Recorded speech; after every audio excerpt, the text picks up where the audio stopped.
በኢትዮጵያ ለብዙ የሰብአዊ ድጋፍ ፈላጊዎች የተለያዩ የልማት ስራዎች በሚል በርካታ ገንዘብ ድጋፍ የሚያቀርበው የአሜሪካው የልማት ተራድኦ ድርጅት ድጋፍ ታግዷል በተባለ ማግስት የአውሮፓ ህብረትም የማደርገውን ዓለም አቀፍ ድጋፍ መለስ ብዬ ማጤን ሳይኖርብኝ አይቀርም ማለቱ ይታወሳል።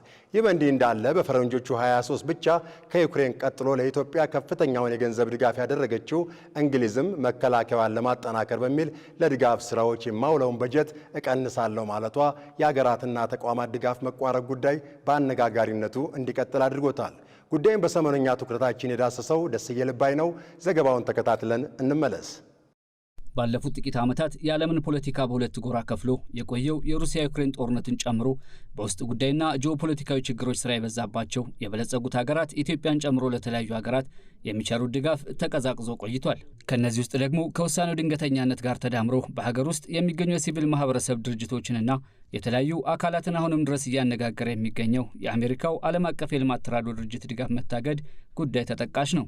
ፕሬዚዳንት ዶናልድ ትራምፕ ወደ ስልጣን በመጡ ማግስት ለብልሹ አሰራር ተጋልጧል በሚል አገልግሎቱን ያገዱት ዩኤስኤድ ለሀገራችን ኢትዮጵያ ብቻ ለተለያዩ የልማት ስራዎችና ለሰብአዊ ድጋፍ በአመት ከ1.2 ቢሊዮን ዶላር በላይ በጀት እንደሚመድብ የተቋሙ መረጃዎች ይጠቁማሉ። ከዩኤስኤድ ድጋፍ መታገድ በኋላ የአውሮፓ ህብረትም ዓለም አቀፍ የሰብአዊ ድጋፍ በጀቴን መልሼ ማጤን ይኖርብኛል ማለቱ የመሰል ተቋማትን ድጋፍ በእጅጉ በሚሹ ሀገራት ዘንድ ተጨማሪ ራስ መታት ሆኗል። የአውሮፓ ህብረት በኢትዮጵያ ለተለያዩ አገልግሎቶች የሚውል በአመት በአማካይ እስከ 800 ሚሊዮን ዩሮ ድጋፍ እንደሚያደርግ የህብረቱ መረጃዎች ይጠቁማሉ።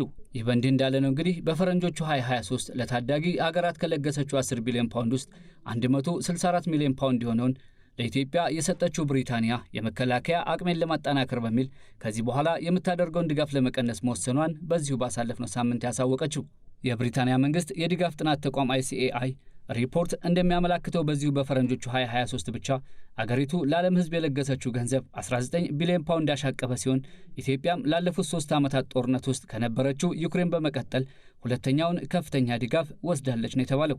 አሁን ላይ እንግሊዝን ጨምሮ ቀደም ሲል የጠቀስናቸው ሀገራትና ተቋማት የድጋፍ ማቋረጥና ቅነሳ እያደረጉ መሆናቸውን ተከትሎ የኢትዮጵያ ቀይ መስቀል ማህበርን ጨምሮ በኢትዮጵያ የሚገኙ የሲቪል ማህበረሰብና መንግስታዊ ያልሆኑ ድርጅቶች ሂደቱ በስራችን ላይ ጫና ሊፈጥር ይችላል በማለት ላይ ናቸው።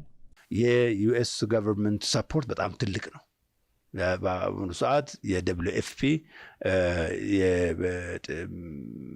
ድርቅም በግጭትም የተጎዱ ሰዎችን ምግብ የሌላቸውን የምግብ አቅርቦቱን ስራ ሰፕሊመንተሪ ፉድ ለእነኚህ ለህፃናቶች ከ5 ዓመት በታች ያሉ አጥቢ እናቶች፣ እርጉዞች የሚረዳው WFP ነው።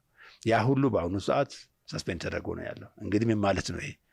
እዚህ ላይ ዲፔንስ ያደርገ የነበረው ማህበረሰብ አሁን ድጋፉን ያጣል ማለት ነው። ስለዚህ ኢምፓክቱ በጣም ትልቅ ነው። ከዛ የሚረዱ ሰዎችና በዛ ምክንያት ህይወታቸውን የምንታደጋቸው ሰዎች ህይወታቸውን ሁሉ ሊያጡ ይችላሉ ማለት ነው። ካሁን በፊት የነበረ ልምድ አለ። ያንን ልምድ በአንድ ጊዜ ስታቆመው ያው ብዙ የማህበረሰብ ክፍል እንደሚጎዳ ግልጽ ነው።